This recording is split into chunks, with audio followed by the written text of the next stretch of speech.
Bonjour, c'est Anne Van Den Plas et vous regardez mon podcast sur la transmission chez les grands chefs, Le Fil.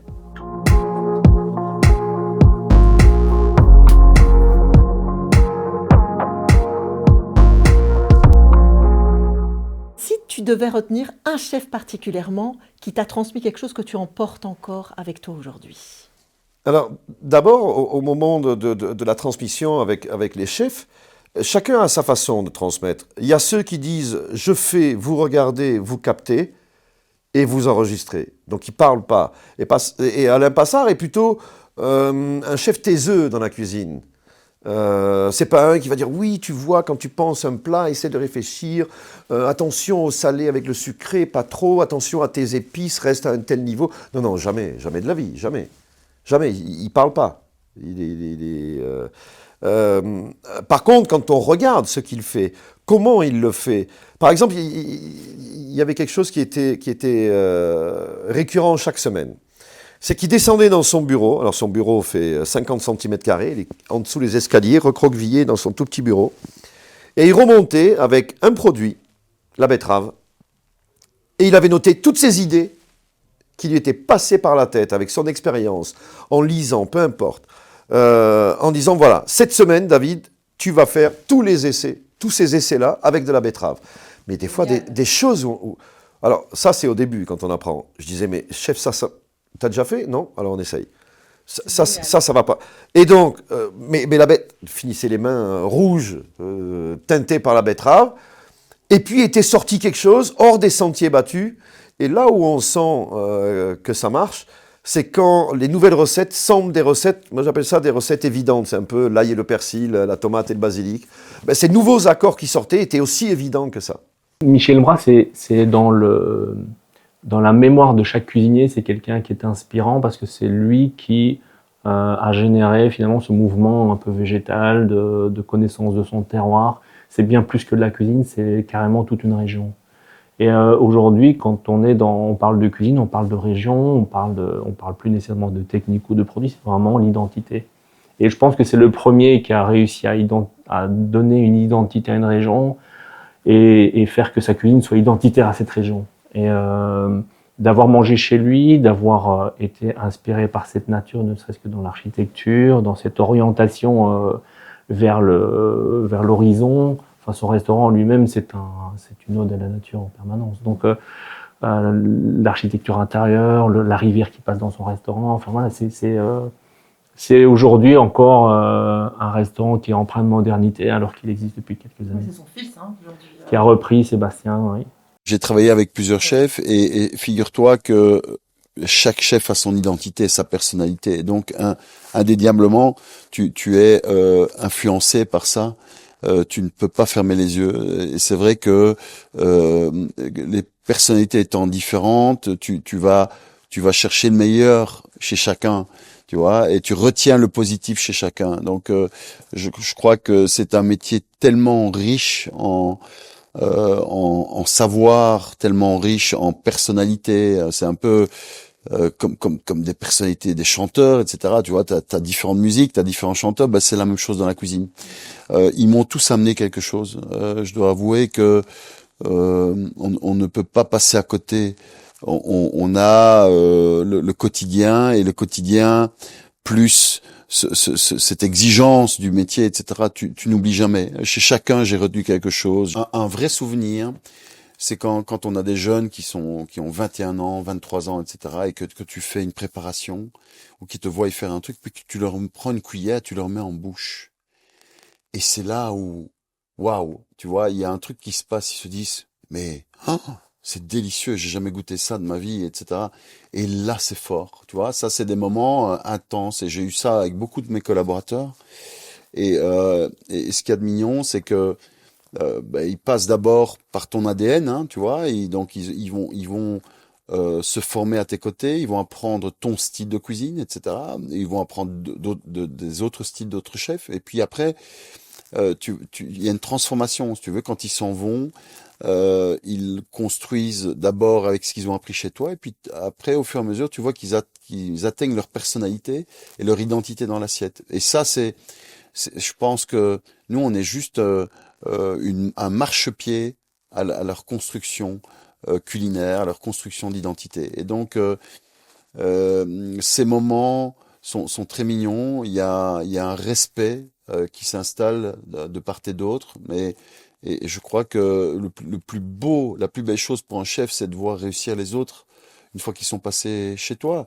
On ne peut pas faire ce métier en étant égoïste, tu vois. On doit vraiment être sûr que ces gens réussissent dans leur projet et se déploient. Pour moi, c'est deux métiers différents. C'est pas toujours évident de pouvoir transmettre son savoir, d'avoir la patience, de prendre le temps. Cette transmission, c'est quelque chose qui se fait dans le silence, dans l'intime, en fait. Ouais. Et c'est pour ça que c'est toujours très rare de percevoir le parcours de transmission. On ne transmet pas des recettes, on transmet une attitude, un état d'être, une réflexion sur la vie, parce que finalement, un restaurant, quand les gens le perçoivent, c'est comme si on nous sortait du placard, on nous sort à midi, ils ont fini de manger à 5 heures, et puis on nous remet dans... Non, nous, on vit notre vie, donc ça veut dire qu'on doit transmettre quelque chose qui est de l'ordre de l'humain. C'est pas des recettes. Aujourd'hui, tous ceux qui font la cuisine, qui sont passés chez moi, qui sont peut-être étoilés, ils font leur propre style de cuisine, on ne perçoit pas peut-être qu'ils sont passés chez moi, mais on les perçoit dans l'attitude, dans la manière d'être, de réflexion de la cuisine, elle est dédiée à des humains. Donc on doit avoir cette humanité aussi dans la manière dont on transmet les choses. La façon dont on transmet les choses, c'est plutôt la façon dont on partage les choses. Donc en fait, moi je mets sur la table toute la connaissance que j'ai acquise avec les autres chefs, avec les expériences personnelles, avec tous les essais et toutes les tentatives de nouveaux plats qu'on a fait avec l'équipe qui est en place et avec les équipes précédentes aussi et dans nos autres restaurants. Et je mets tout sur la table et je les laisse piocher dedans. Mais je veux qu'ils apportent quelque chose. Je veux qu'ils prennent des risques. Je veux pas simplement arriver dans la cuisine, faire un nouveau plat, leur faire goûter. Ils vont tous dire oui parce qu'ils vont se dire sinon on va se faire engueuler alors que c'est pas le cas. Et je leur dis si vous êtes trop d'accord avec moi, ça m'intéresse pas. J'aime discuter avec des gens qui sont pas d'accord avec moi. C'est comme ça qu'on avance. Et on est parfois surpris parce qu'il y a un gamin qui va dire ah mais la dernière fois avec la mousse de volaille, on avait fait ça et ça avait rendu la texture plus souple. Ah oui, c'est vrai. Comment tu as évolué dans ta manière de transmettre ? Tu ne peux pas transmettre si tu comprends pas les choses que tu fais. Donc les choses que je fais, au départ, je pense que je pouvais pas transmettre. C'est plutôt les différents candidats qui venaient et qui prenaient ce qu'ils pouvaient prendre. Et je me suis rendu compte qu'après, ce qu'ils avaient pris n'était pas entier. Il manquait de quelque chose qui leur donne la compréhension et les outils pour qu'ils fassent personnellement. Donc, c'est plutôt un regard, prendre quelqu'un sous son nez et dire, ben voilà, tu vois ça, c'est super, la technique est super, tu as compris tout, mais aujourd'hui, tu dois comprendre pourquoi on le fait, pourquoi un grain de sel va changer l'appréciation de l'entièreté du plat, ou pourquoi il peut l'annuler aussi. Donc c'est plutôt dans des conversations ou les emmener avec moi sur des choses sur des congrès ou des choses à l'extérieur qui leur font voir autre chose, rencontrer des personnes qui sont de styles différents. Voyager aussi. C'est ça, c'est vraiment leur donner un maximum de possibilités de comprendre. Vous savez, c'est comme une éponge au fait. Une éponge, tu prends l'eau et en fonction de la forme de ta main, quand tu la presses, tu retiens une autre quantité d'eau et c'est seulement l'impression et l'empreinte de ta main qui fait la personnalisation de ce que tu retiens. Moi, j'ai toujours ce côté, voilà, on a tous une main différente, on presse l'éponge, on ne garde pas la même chose. Au moment où tu as changé ton concept à la paix, là, tu t'es à nouveau tourné vers la transmission pour recevoir toi des choses, puisque tu pratiquais à ce moment-là une cuisine d'influence japonaise, et tu m'as dit dans la haute gastronomie japonaise, c'est vraiment compliqué parce qu'ils écrivent pas, il n'y a pas de bouquin. Bon, ils sont assez taiseux, mais est-ce qu'il y a tout de même un chef japonais qui t'a marqué, qui t'a transmis quelque chose de spécial ? Alors Hiro, oui, ce fameux chef sushi, il a voué sa vie à faire en permanence la même chose avec le seul objectif de faire mieux chaque jour. Donc, il faut savoir que quand on parle de transmission, quand j'ai été la première fois au Japon avec un Belge qui s'appelle Luc Ornard, qui lui avait déjà vécu aussi en partie au Japon.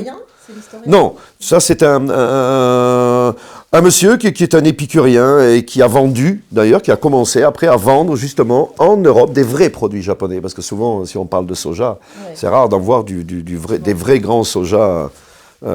Et puis, on a été là-bas et on a fait un voyage avec 2 autres chefs, qui étaient 2 chefs 3 étoiles à ce moment-là. Parce qu'il y avait Vicky Guns, qui a le Zilt maintenant, et puis il y avait Gert de Mangeler. Et on arrive dans la cuisine d'un chef. Luc le connaissait tellement bien que le chef avait fermé son restaurant le midi pour nous faire goûter sa cuisine. Et puis on l'observait, on est là, tu sais, on s'est dit on est là pour 15 jours, il faut qu'on absorbe au maximum. Hein. Donc ce chef fait un poisson, et dans ce poisson est rempli d'arêtes, il est immangeable. Le chef s'était fait fabriquer un couteau et il taillait de telle façon, dans le sens perpendiculaire aux arêtes, mais tellement fin qu'après il prenait le morceau de poisson, il le mettait pendant 30 secondes dans l'eau bouillante, il nous le mettait dans un petit bol, alors tout est toujours beau, la vaisselle est belle, versait dessus son petit bouillon, on le goûtait et on avait quelque chose qui était presque de la mousse de poisson. Et il nous a dit, à vous maintenant.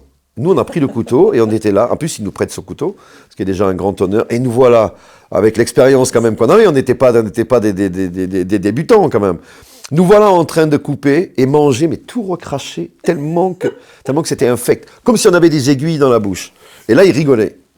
L'air de dire, ça a l'air simple, mais ça l'est pas. Donc ça, c'était le message que lui voulait nous faire passer. Comment tu te sens quand un jeune chef à qui tu as transmis s'en va? Surtout après 5 ans. Tu viens de le dire, certains restent 5 ans. 5 ans, c'est énorme. Alors, tout d'abord, tu dois savoir que on passe parfois plus de temps avec nos collègues qu'avec nos femmes.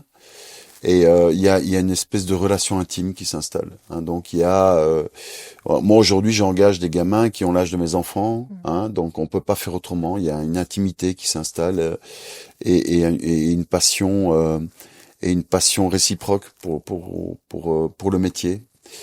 Et on passe 12 heures par jour, on les côtoie de près, on connaît leurs forces, leurs faiblesses, leurs sensibilités.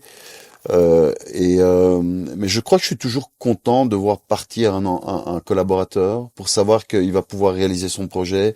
Donc je pense que heureux de le voir partir, hein, pour pouvoir réaliser sa vie et son projet. Et quelque part c'est ça le rôle aussi de la transmission.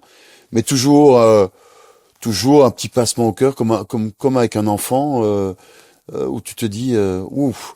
On a passé 10 ans ensemble, et puis du jour au lendemain, je veux plus te voir. On a passé 10 ans ensemble, 12 heures par jour, et puis je veux plus te voir du jour au lendemain. Donc il y a une petite filiation, je sais pas, de familiale comme ça, tu vois. Et c'est un peu perturbant à certains moments, mais toujours très heureux de savoir qu'ils vont vers un projet qui va leur appartenir ou bien qui va leur permettre d'être eux-mêmes, de se développer, et ça veut dire qu'on a bien fait notre boulot.